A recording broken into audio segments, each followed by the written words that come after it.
Hello and welcome to the two-man power trip of wrestling. I am your host, JP John Paz. With me today, very special guest, former WWE superstar, former OVW world champion. He is, of course, known as Muhammad Hassan, a.k.a. Mark Kopani. Mark, welcome back. How you doing? Good. How are you? Very good. What's going on in your world? What have you been up to? um, where do you want me to start? My world is absolutely crazy. It is 7:30 at night. I just got home, finally settled down for a little bit.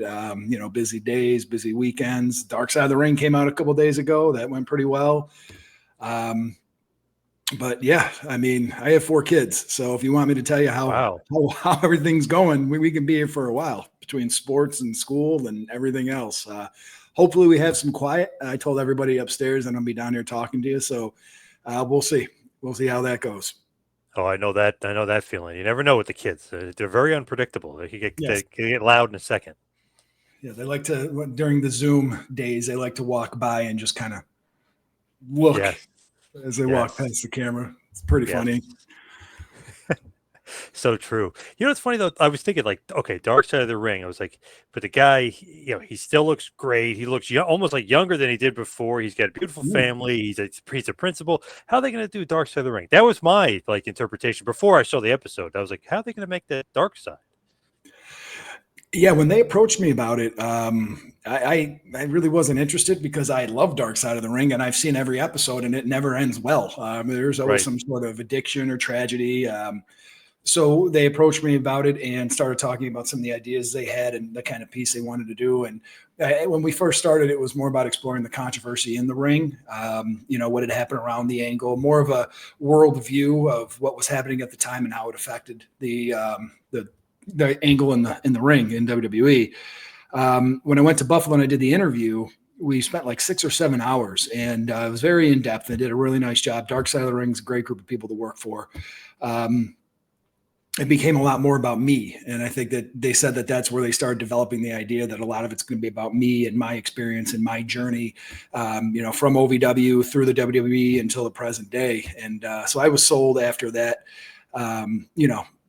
Once I did the interview and once I kind of had an idea of where it was going, I felt a lot more comfortable, with the Dark Side. And I watched it and I loved it. I think they did a nice job. It was really cool to see a Dark Side of the Ring have such a positive ending. Yeah, you never see that. Obviously, I mean, we were just watching Billy Jack Haynes, and his ending keeps getting worse and worse. I mean, it's what I mean, just crazy. Yeah, and I had watched the one previous from 2 weeks ago about Shannon, and I had known Shannon in OVW, and Yeah. it made me appreciate how my episode was a very much contrast to what had happened to her. So I think that it's a quality episode, and I think it's very different than what you normally see. But I think that's good. I think that a lot of people hopefully gravitate towards a positive Dark Side of the Ring that does have controversy, but it doesn't end in tragedy. Right, right. And I feel like the ending is perfect for the end of the season too, because it kind of gives you a little bit of a boost. Like, wow, this guy doesn't waste days anymore. This guy doesn't waste time. He's getting after it.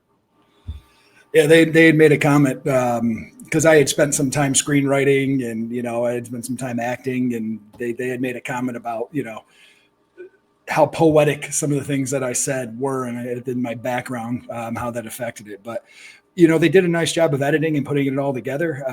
But that was a difficult part of the interview. I hadn't, and they had asked me off camera about 9/11 and about that moment where it wasn't a moment. To say it's a moment makes it sound too cinematic. It's more of just a steady realization that I needed to do something different. But when 9/11, with that moment that I talked about with wasting days, I got pretty emotional, and they asked me, and it's because I hadn't really thought about it in so long. Like, those were very impactful. 9/11 was very impactful for me, it having nothing to do with what would happen in the future.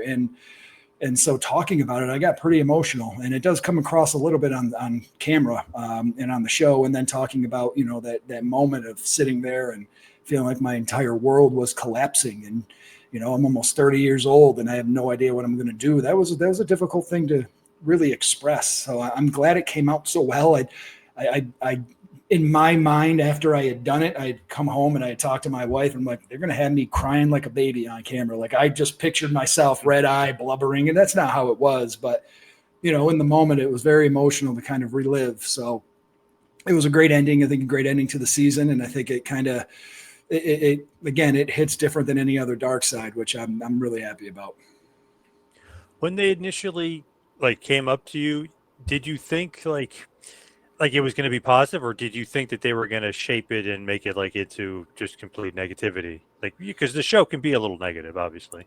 Oh yeah, I mean, it's that's the show. I mean, Yeah. it's not negative because they're trying to make it negative. They're focusing on controversial and Yep. negative things that have happened in the wrestling world. So yeah, I was hesitant. Like I didn't just jump right on. Like I had a few conversations with one of the producers named Dave, and he had asked me some questions, and based on the questions, I kind of had an idea of where they were going. Like nothing was, being asked of me that I didn't feel comfortable answering. And then when I met with one of the other producers, Tara, like it was the same thing. Like we I had a pretty good idea that it was going to be about the controversy in the ring, without necessarily turning it around on me. But I was still in the back of my mind, like, man, I'm going to watch this episode and it's going to be just crapping on me the entire time. But after working with them, I had full confidence that they were going to do a nice job. But yeah, entering into it, I was a little nervous, to be honest. They usually, and I've like just like you, I've seen every episode. They usually have good talking heads, and I love when Cornette is one of the talking heads because, yeah, wrestling historian, he's great, and obviously you know him forever from OVW. Yeah, no, I had heard he was going to be on it, and I just Jimmy's always had my back. He's always had our back, and Jimmy um, just really understands the business. Obviously, he's been in it since he was a boy. I'm assuming he was pushed out of the womb and into a wrestling ring. That's how long he's been doing it. Yeah. But it was really cool to hear what he had to say and to hear his perspective. And I really appreciated it. And I think he really painted it in a positive light. And I think he did a nice job of kind of talking a little bit more about the executive angle behind the scenes and his insights. And Maven, Gene, Chris, the two other gentlemen that were on there, they really did a nice job of highlighting my career in the outside world and tying it all together. So it was really just very grateful and appreciative that they took the time to be a part of an episode about me. I really am. When you first get into wrestling, right, you're not going to be this Arab character. You're going to be like Mark Magnus, right? I mean, you're going to be Mark Copani, and it's so funny that Cornette goes, "This guy is an Italian guy from Syracuse. It's not Arab. Like, what are you doing, Vince? Like, what are you talking about?" So it's just funny, like how you like when you like think about it, and he puts it into those words. You're like, "Yeah, that is true." What was Vince thinking about at that point? Weird. What an interesting gimmick. Yeah, I mean, that happens. Yokozuna he wasn't Yeah, Japanese. You know what I mean? Samoan. Like, Yeah. Yep. right. So, they were trying to find somebody who fit the bill, could play the part, could look the part reasonably enough. By adding Davari in and adding the Farsi in, it really kind of removed any doubt that I wasn't Arab. Even though Farsi isn't Arab, it's Persian, but it really didn't matter. Just it added that nice touch. And Sean and I look enough alike where any Italian in me when I'm standing next to Sean, comes in doubt. And I feel like I look the part, but I could definitely see why Jimmy was kind of like, so was I. But again, like I said on the show, you don't turn down opportunities like that. They will never come again if you do. So I was full steam into the character. So Dark Side that was one of the best episodes of the season, I thought, and really the positivity was great, but also Schnitzky, great to see him again. Maven is always great. So I mean, they did definitely pick the right people to talk about you as well.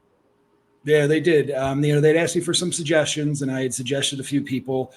And so they used a few of the people I had suggested, and then they went out and kind of found some people on their own. Like the writer, and I'm so sorry, his name is Michael escaping me. Leonardi. Yes, his insight was very valuable, and really, it really kind of validated everything I was saying because I never knew that. I never had known what had happened with him behind the scenes at the same time everything was happening with me. I never knew that he was against the angle, that he was against the direction of the character. And so Mike did a really nice job of, again, presenting another side of the same story, which I thought was validating and really cool. I really appreciated it. Yeah, that was a good one. Sometimes they'll put in some guys who are like, "Who is this guy?" But then you find out, oh, he was one of the writers and producers. That's a good one. They usually have some hidden gems in there. Oh yeah, yep. That was a really good one. And Gene and Chris and myself, I feel like they could do a few other episodes with just us talking about. They were asking us questions about our experiences on the road, and a lot of it was comical. We used to travel together, and none of it made it onto the show. Obviously, like we all those interviews are 6 hours worth of interviews, and they only use 20 minutes. It's really a masterful job of finding the content they need and editing it down to make it fit the show.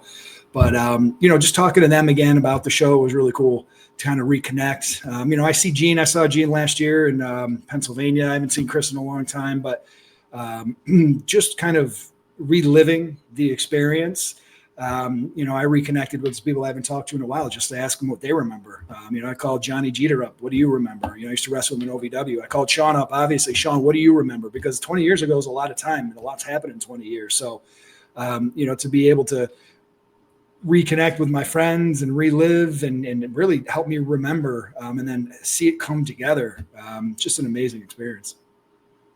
It is pretty cool, like that they film all that stuff because then they have a podcast, which is pretty good, like the unheard side of Dark Side, and they'll kind of go back. They'll probably play a clip of you guys talking about it on the road or something. So they do use that footage, kind of, sort of, eventually. So it's cool to kind of see some of that stuff that didn't air. Yeah, I can't wait to check that out. So with obviously the Dark Side, we're talking about Muhammad Hassan, the character, and how WWE did that gimmick and how controversial it was.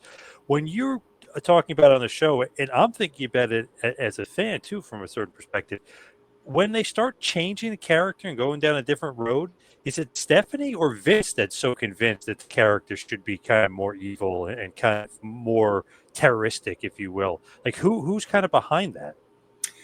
I'm not sure. I really don't know. I had worked more with Stephanie when I got to SmackDown and as a producer, and she would give me content and what we're doing in the promo, and a lot of it was going out there, feeling the crowd and working, which is what you do. But I don't know if it was Vince's idea, Stephanie's. No one ever told me, so I have no idea. Or it could have been a collective decision. It could have just been the flow of the character. I always thought it was going in the wrong direction, but it was really interesting to hear Maven say that he wasn't surprised at all. So again, he's right. In wrestling, you're getting heat. You're going to keep trying to generate more heat. You're not going to be happy with where you are. You're going to want to continue to push it further. And I think that was just a natural progression that really kind of didn't pan out. I love how they were talking about Sergeant Slaughter versus Hulk Hogan, WrestleMania 7, because you have like a case study, if you will, of like a certain character very similar to kind of what you're doing in a certain aspect, and how the crowd kind of turned against that. And I love that Cornette was mentioning it. He's like, they thought they're going to sell 100,000 tickets.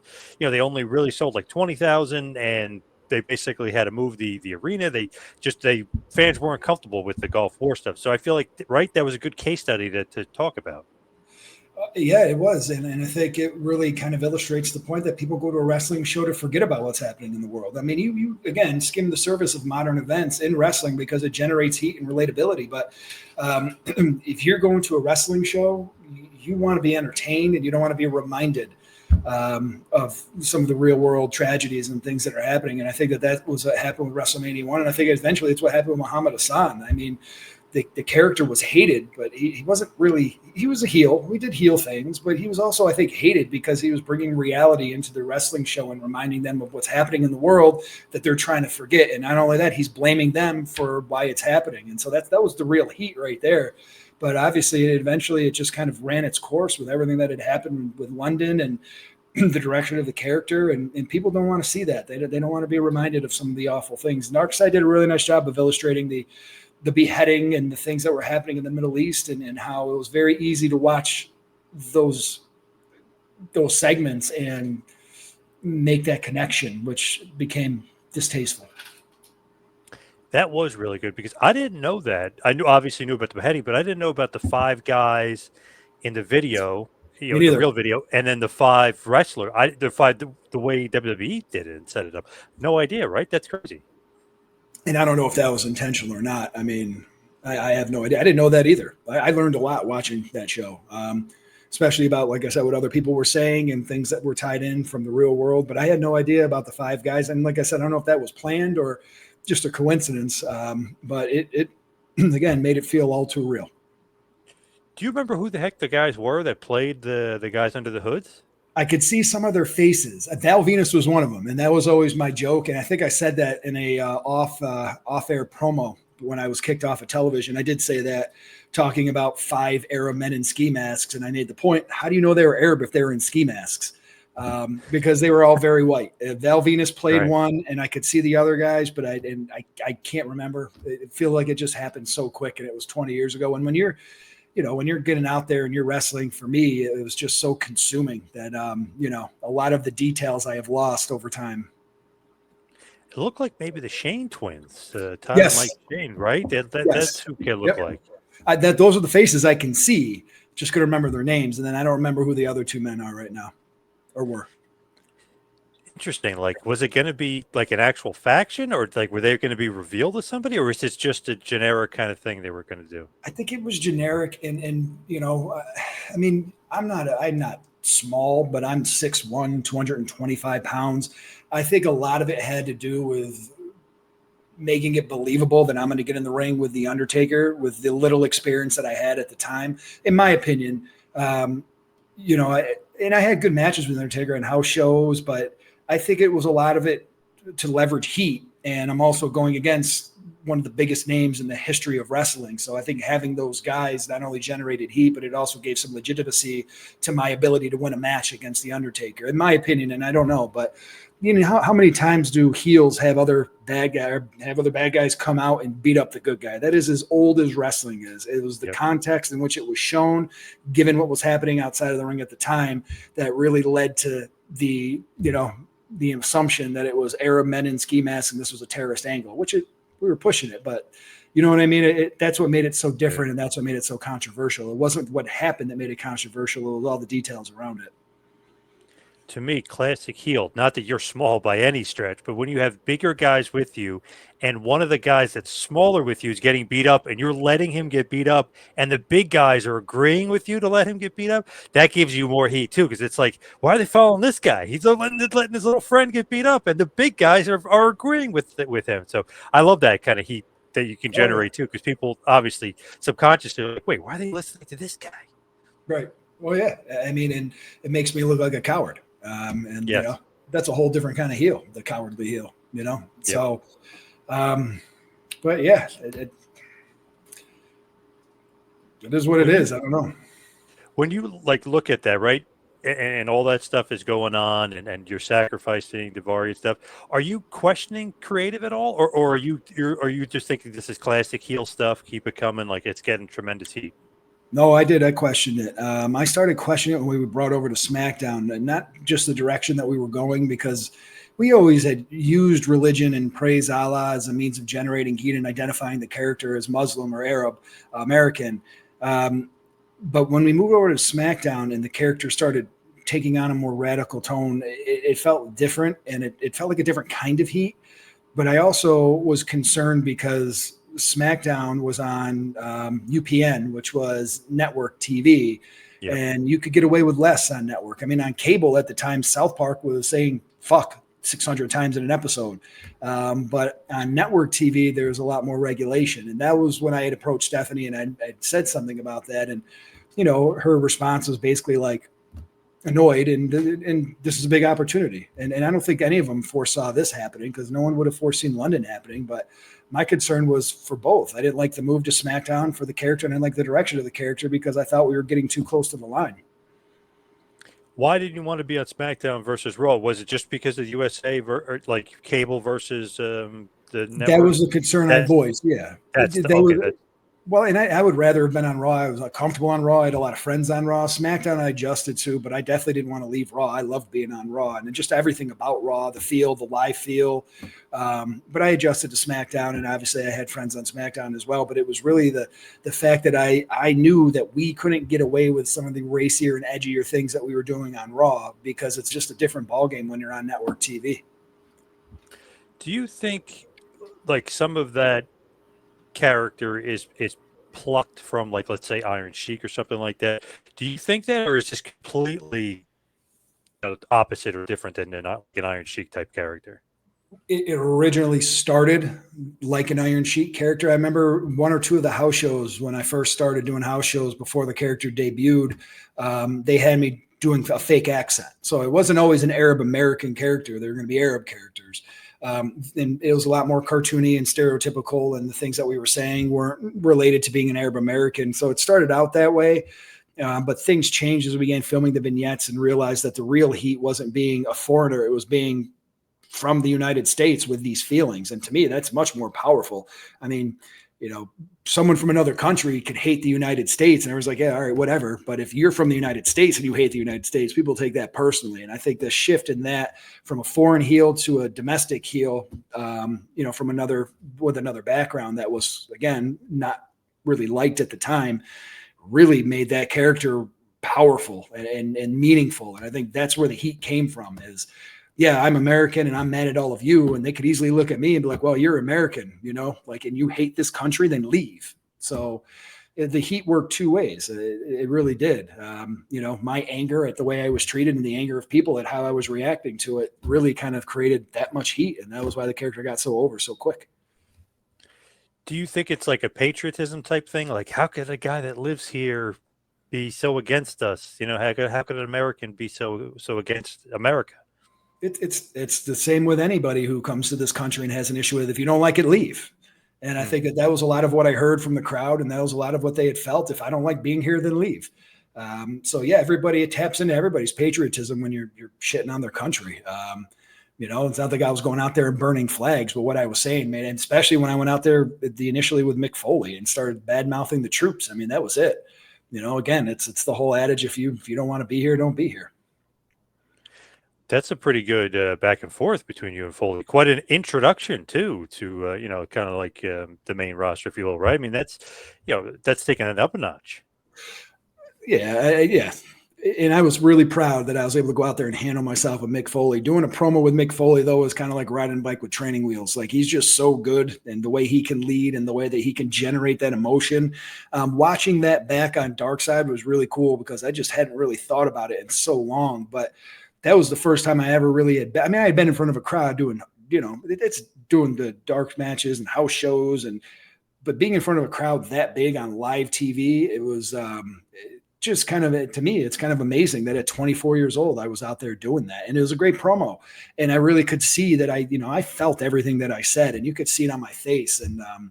And being able to go out there with Mick and just see that anger, really kind of build up in me and come out. It was a proud moment to realize that as a 24-year-old green kid, I was able to go out there and really have that amazing promo with one of the best at it. And it's something obviously I'll never forget, but it's cool to relive. It makes me kind of want to go back and watch some of the other things that I've done because 20 years is a long time, and a lot of chair shots and studying, and my brain doesn't work like it used to. It's filled with other things now. So it's cool to relive. Do you want to like go back and watch it all again, or do you think it might be therapeutic, or do you think maybe you might get angry that it got that ended so quick, or do you think that would be kind of No. cool to go back and watch it all again? Yeah, no, and I have. I think it's on Peacock. So my son and I went, and he's 11 now, and we watch matches. I don't have any anger. I think the thing that I feel most when I watch it is like I could have done that better. That was a weak punch. Right. Watching it now, I'm still hypercritical of myself. But no, it's cool to go back and watch, and it's cool, like I said, to see the clips of it. I have a Facebook friend who's a fan who sends me all these clips from OVW, which is really cool for me to go back and watch Wow. because that was such a great part of my life. And those matches those were some of my better matches, I think. And I think it was just the comfortability I had with people in the ring, as well as, it's just kind of fun to relive that because those were like my college days, So it's cool for me to go back and watch. I have no anger. I have nothing like that anymore. I really don't. But I'm still very critical of myself, and I'm like, man, I really want another chance to do that right. So we watch. We don't watch a ton, but we watch when we can. So when you initially become Muhammad Hassan, right? Is it in OVW where you kind of hone it, or do you just hone it in WWE? Like you just get called up and hone it? Like where do you actually like hone the character and kind of own it, if you will? So obviously in OVW, I had played Mark Magnus, and they're very big on the continuity of the show. So I wasn't, when I came on to OVW as Muhammad Hassan, I had converted. I hadn't. I wasn't from another country, and so that's where the Arab American part came. I can't remember what happened first. If we started on OVW TV, I think we did, and then we moved to the dark matches and the house shows and trying out things in front of the larger crowds. The character really started to take shape from there. And then to me, the character became what it ended up debuting as in the vignettes. And those vignettes that we filmed in Connecticut, they start off, purposefully very neutral. And they do show them in Dark Side, but they get more and more aggressive as they go on. And so the WWE audience introduces me, neutral character. And then each week, until I debuted with Mick, it got more and more aggressive and really told a lot more of the story about who this character was and why he's coming to the WWE. That to me is when that character really took shape, and everything that happened after those vignettes was kind of a natural result of the heat that it generated from the crowd each week. And so the character was fluid all the way up until I think I debuted, and then we kind of knew what we had, and that's what we ran with. Love those vignettes. I don't know why. Maybe I'm just a natural heel fan, but I love that character because I was like, man, he's really going to get under these people's skin. Like I love Tiger Ali Singh. I don't know if you remember when he had that gimmick where he said people would do anything for money, and then he, right? Like I like those heel gimmicks because it really gets under people's skin. Like they really don't like you. You know what I mean? It really generates a ton of heat. When you could sit back and watch as a fan, but understand the psychology behind what's happening with these characters, it is fun to watch. I mean, I always love being a heel. I would never make a good babyface. So I always like good heels as well. And when you sit and study and watch what they do and why they do it, it's entertaining, and you're able to watch objectively. Like $1 Million Man was the biggest heel when I was a kid.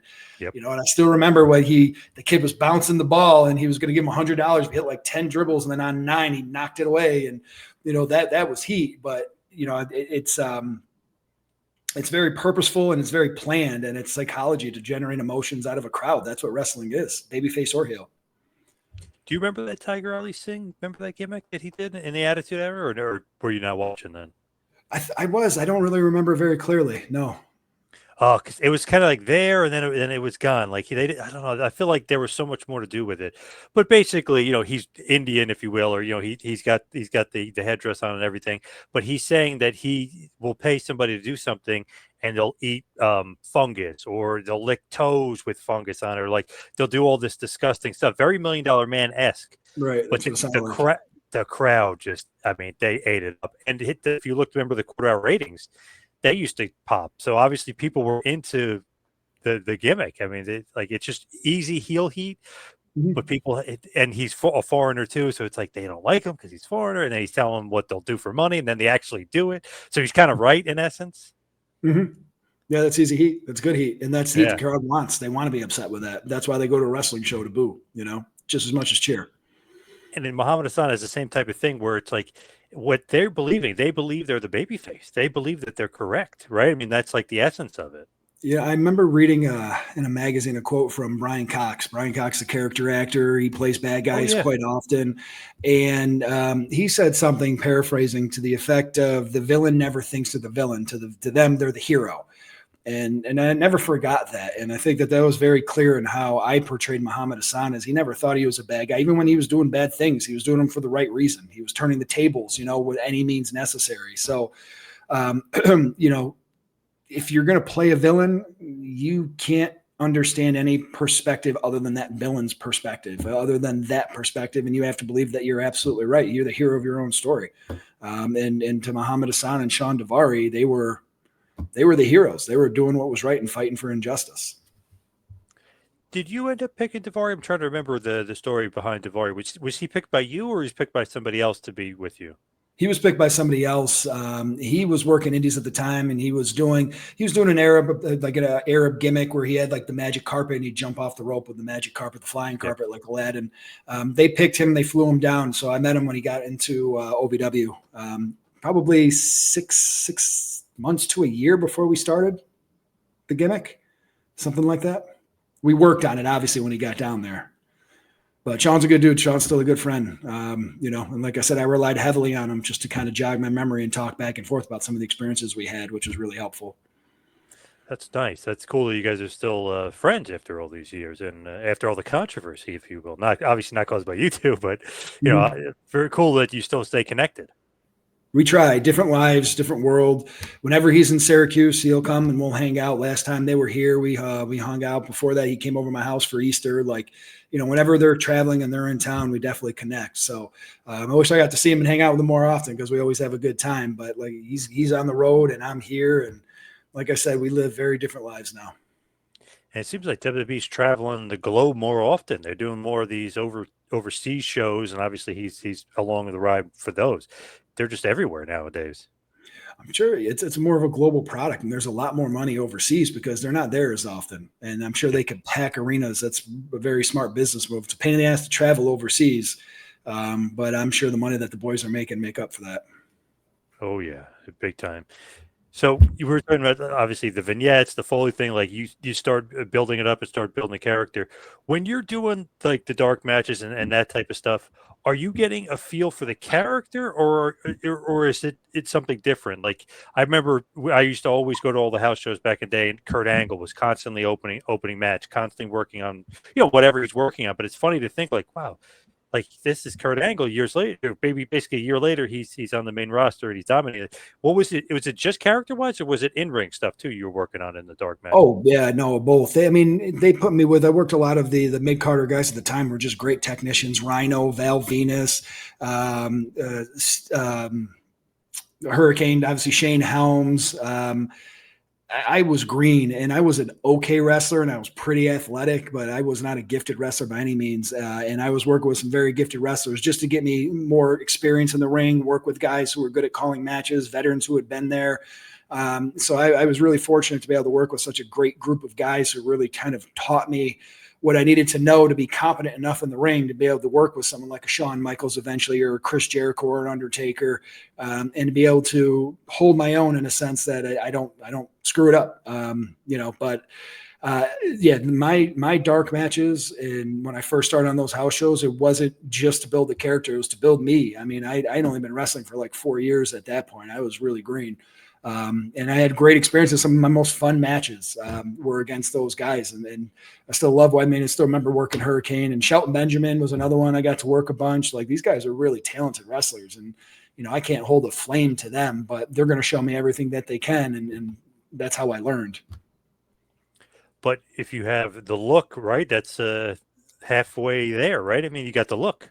The look, the ability to cut a promo, and then really in wrestling, being able to wrestle is a bonus. There have been plenty of guys who had the look and the ability to talk on the mic that were the shits in the ring.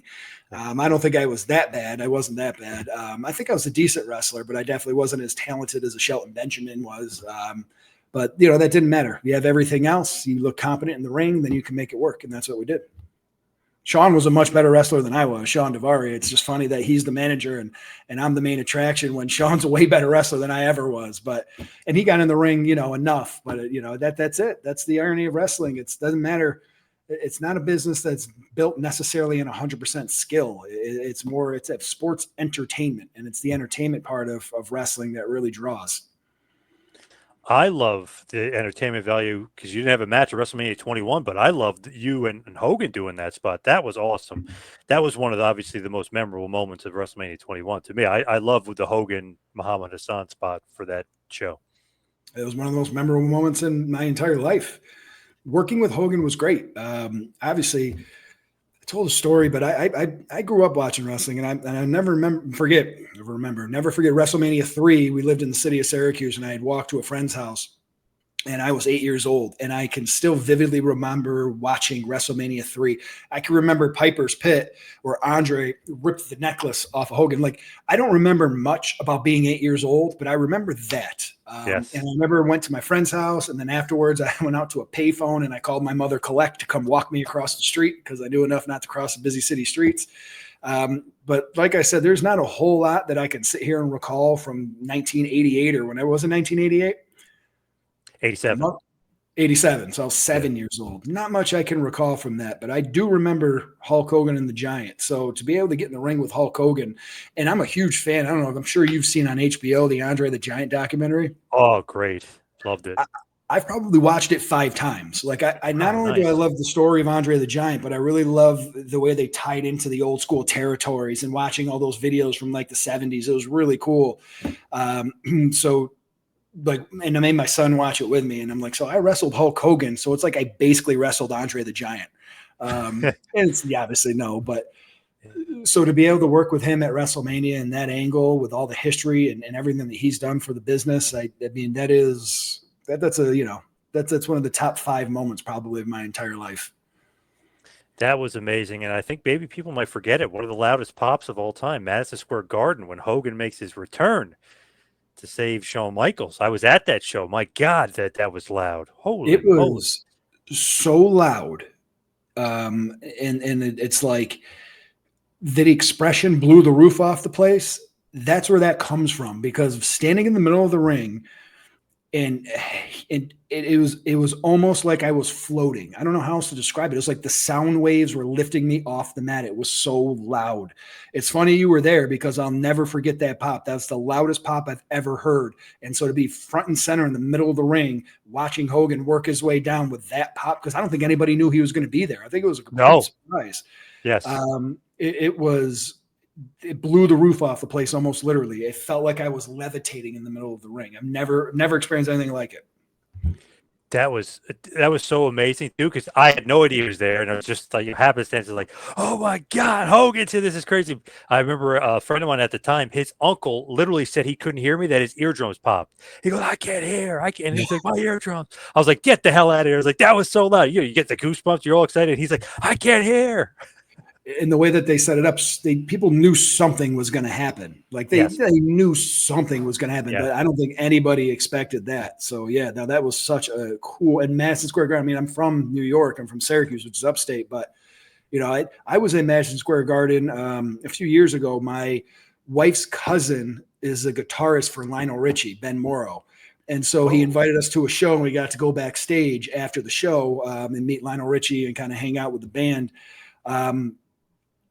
And it was just really weird. Like I remember getting really nostalgic being backstage and just thinking of that moment and looking, at the pictures hanging up. And it was just really cool. I think that was pre-COVID. That must've been like 5 years ago, 6 years ago, but it was really cool to kind of relive. And I just remember I almost welled up. I got really nostalgic just being back there and remembering the experience that I had. And then being in Madison Square Garden, I'm watching the concert, which was a great concert. And I'm thinking, man, I was right there. Like I was right there. It was hard for me not to hit everybody on the shoulder. Be like, hey, at one point I was right there wrestling Hulk Hogan and Shawn Michaels.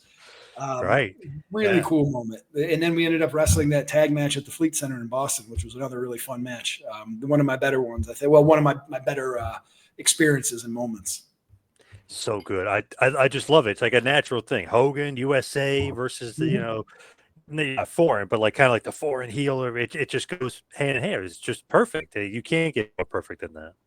Yeah, no, it worked out perfectly. It really did. And the USA chants, obviously, we're starting right when I came out and debuted. So to have the, Hogan has put down pretty much every foreign heel that's ever existed in the WWE. So it was really cool to come out and get my butt whipped by him too.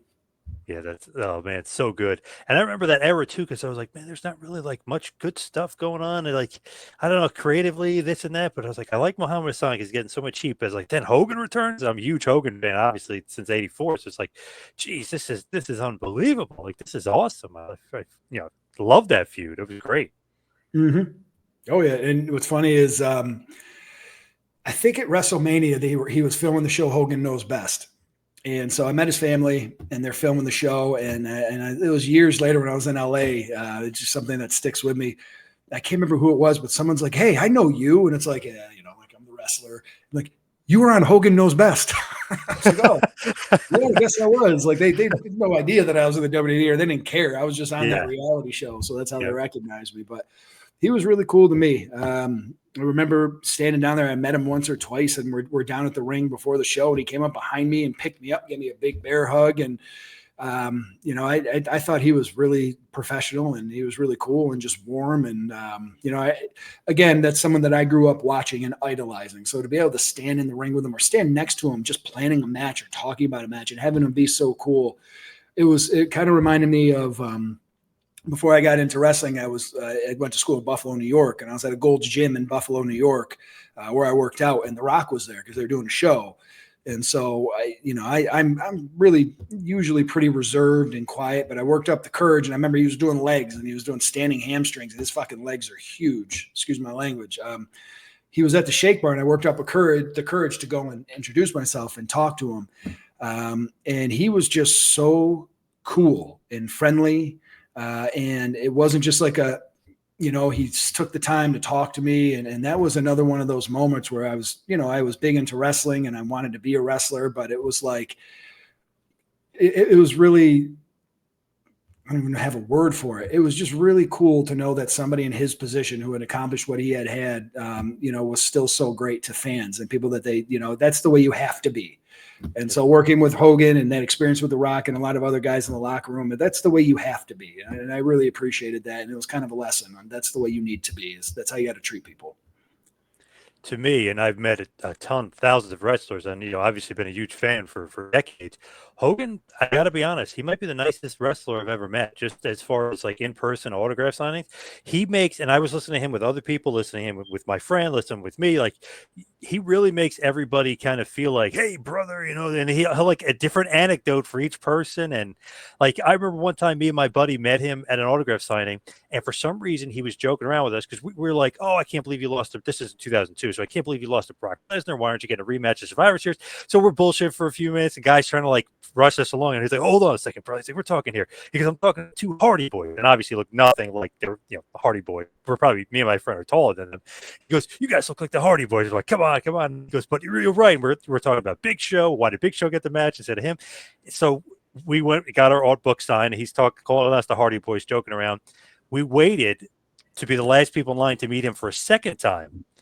So we went back and we bought books. So as long as you bought a book, you can go back online and get him. So it's like an hour or so later. And my buddy turns to me. He goes, "What if he doesn't remember us?" I go, "Oh, man." I go, "We should have just left. We had it. That was the best." I was like, damn, damn it, idiots. He turns to Jimmy Hart. He looks at us. He goes, "Jimmy, the Hardy Boys are back." I was like, "How the hell does he even remember us?" Like it was such a cool moment. And the guy goes, "No pictures, all right?" And he goes, No. He goes, "These guys bought 2 books each." He goes, "We're getting pictures." So he like took us both and he goes, "Jimmy Hart, get in the picture." So I saw the picture and we're all like shaking hands or whatever. And he goes, "These guys get pictures." He goes, "You guys are awesome. Thank you for buying all those books." And I was like, "You're Hulk Hogan." I was like, "What the hell?" Like that was like what a cool like little story with him. Yeah, well, it's free to be nice, and that's how you should treat people. That is really cool. That's a great story. And I like me and my buddy, we still talk about it. We're like, I still can't believe you remembered us. I know it's like hours later, but this line was so long, Well, like it wrapped around a building. It was like nuts. Yeah. I can't imagine. No, that's really cool. But you got to work with them. That's awesome. But the thing is, too, like you got to work with them, but there's guys like Shawn Michaels you got to work with, too, who was also great, obviously in a different way, different capacity. And I didn't even realize this when you work with Michaels, you're doing the throat slash thing. I didn't even think about it, like anything of it. Well, yeah, and like I had said in Dark Side, I mean, the Undertaker does it, and no one thinks anything of it. I mean, he does it to himself. But that was a step up. That was aggression. I had done it to the Undertaker. I'd done it to Shawn Michaels. I had done it before, but again, with everything that was happening in the Middle East and the real world, events with the beheadings and the things that were pretty public and very graphic and tragic, it definitely took on a different meaning when I did it. Yeah. What was it like getting in the ring with Shawn? Did you like working with him? Like, was he the best per se? Well, and so I did an interview with Chris Jericho a couple weeks ago, which was really cool to reconnect with Chris. And I told Chris, and I mean it, my two favorite people to work. And I mean, I feel like I'm disrespecting people by saying that, but my two favorite people to work were Shawn and Chris because they're just so easy to work. And I don't know how to describe it unless you've been in the ring, but like Shawn Michaels is so easy to work. It's like when you have a thought about what you want to do next, Shawn's already there for it. And I don't know how else to describe it. Like you punch Shawn and you're thinking, let's throw him into a turbo. Oh, he's already in the turnbuckle. Like it just so easy to work, so athletic, so talented, so calm. I mean, obviously Sean has done it all, and so he was one of my favorites, and he was probably the easiest person. Chris was very close second. Chris was right up there too. Chris Jericho was really easy to work, very talented. But Shawn Michaels, like when you wrestle Shawn Michaels, you realize you're wrestling somebody who's on a completely different level than everybody else. Who else besides like Michaels and Jericho did you enjoy wrestling? I liked wrestling Shelton Benjamin. I worked with Shelton. He was a good friend of mine from OVW, so I really enjoyed working with Shelton. I liked working with Chris Benoit. He was, he was easy to work too. Chris was very talented. He's very good in the ring. You learn a lot from Chris, and I worked with Chris a lot because they were trying to teach me. Like I said, they had guys who were working with me trying to make me a better wrestler, and he was definitely one of them. Obviously, it was really cool to work with the Undertaker. I like working with Kane. Kane's a riot. You might not think it because of the character, but he's actually a really funny dude to work with. But yeah, I mean, I got to work with some of the greatest wrestlers who ever lived. It's hard to pick, and I never really had a bad experience in the ring with anybody. I really enjoyed the guys that I worked with. They were great. I worked with some of the best professionals on earth. So they all kind of understood that they needed to kind of get you over, which is great too. I mean, they're working with you, not against you.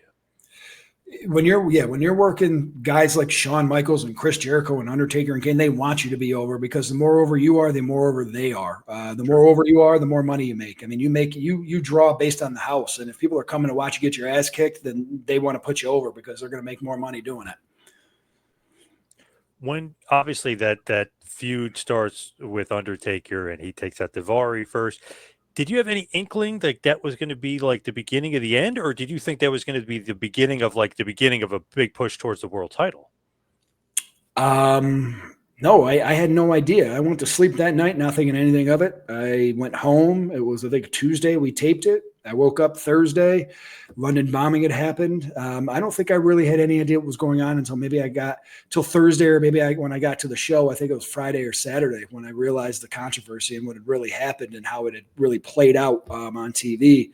But no, I didn't think anything of it because, again, it was bad guy brings other bad guys out to beat up the good guy. It wasn't anything that was very confrontational or not or very controversial to me at the time. And it was, again, what happened with London that made it so much worse.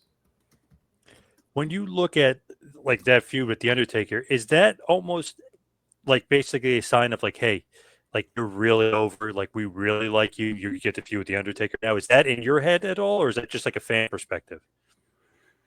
No, I mean, I think anytime you're working with the Undertaker, you're in a good spot in the company. Yeah. He's the Undertaker. He's the top guy. I think the angle that we were going with the Undertaker and then eventually Batista. I mean, I recognized that I was going to be in a very good position in the WWE. Unfortunately, it didn't work out that way. But yeah, you work with the Undertaker, no matter what, you're in a good spot because the Undertaker is the best of the best. Is that something that's said to you though? Like, hey, by the way, you're working Taker here. This is the direction we're going, or is that just applied? I think it said. I mean, I recall. Yeah, you're talking about working with the Undertaker and then going and working with Batista. Yeah, yeah. Oh yeah, no, that was yeah. I had an idea that that's where we were going. I mean, it really kind of added up, and the storylines kind of made sense. And you have you know what you're doing that day, but you also have an idea of how it builds into what's happening a month or two from now. So yeah, I knew that we were building up to SummerSlam in Washington, D.C. with Dave Batista, who was from Washington, D.C. So the Arab beating the hometown boy in the nation's capital was the story. So that was definitely set in stone, then, not just a rumor, if you will. No, yeah, that was what we were going to do. That what was going to happen. It's obviously not what did happen. Is that something Vince tells you or Stephanie? Like, hey, by the way, DC Batista, you're getting the title. I don't even remember. I don't think either of them told me. I can't remember if that was a Johnny Ace thing or if that was a Stephanie conversation. I don't remember. I don't remember that detail. Would have been awesome. I was at that SummerSlam. I drove all the way from New Jersey to DC to see Hogan and HBK. That would have been awesome. It would have been really cool, actually. Again, that tremendous amount of heat of you beating Batista for the title in the nation's capital. Oh yeah, that would have been again. Yeah, that would have been some heat for sure. Oh man, what could have been? Do you regret anything about like man? I wish I was world champion. Does that ever like cross your mind at all, or no? I mean, I think it's only human to look back and think, well, what if this happened with that? And do I regret anything? No. I mean, my son said to me the other day after we watched Dark Side of the Ring, and my kids, if that had happened, we wouldn't be here. And no, you wouldn't, which is why I'm glad everything happened the way it did. So as far as Wow. regret goes, you can look back and wish this happened or that happened. But if you're happy where you are right now, I can't look back and regret anything. I can imagine the possibility of not having my kids, my son, my daughters, my wife. So that, as far as that goes, I don't have any room for regret. Well, that is true because each thing that happened would have changed something else in the future. Then you would have been on the road. You wouldn't have had the kids. Like that is so true. Like the deep thinking, if you really think about that. Yeah, the butterfly effect, right? Yes, exactly. I was trying to think of what the hell the term Yeah. of. Yes, you're right. Yeah, if I win the title, I don't have kids. I don't get married. Like, yeah, right. Or it happens in a different order. It happens later. It doesn't happen at all. Weird. Yep. Yeah. No. So in that sense, I don't have any. Like I said, I don't have any room for regret. I'm good.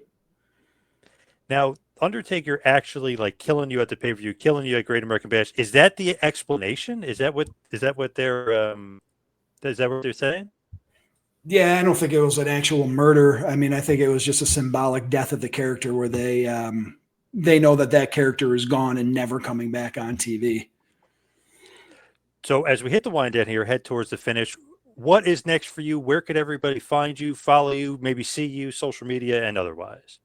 I have no idea what's next. This is not something I do professionally. So, and I'm not really great on socials. I do post once in a while. You can follow me on Instagram. That's more my wrestling social. But I waiting to hear. Worked on a movie with Shad Gaspard when we were in Los Angeles that is been picked up by State Street Productions. So I'm waiting to hear about if we're going to get that into pre-production and get it made. Obviously I work a regular job. So I don't have a lot of room for anything interesting. So this is it. All right. Muhammad Hassan, Mark Kopani, thank you so much for all the time. I really appreciate it. Yeah, no, thank you, man. This was a lot of fun. I appreciate it.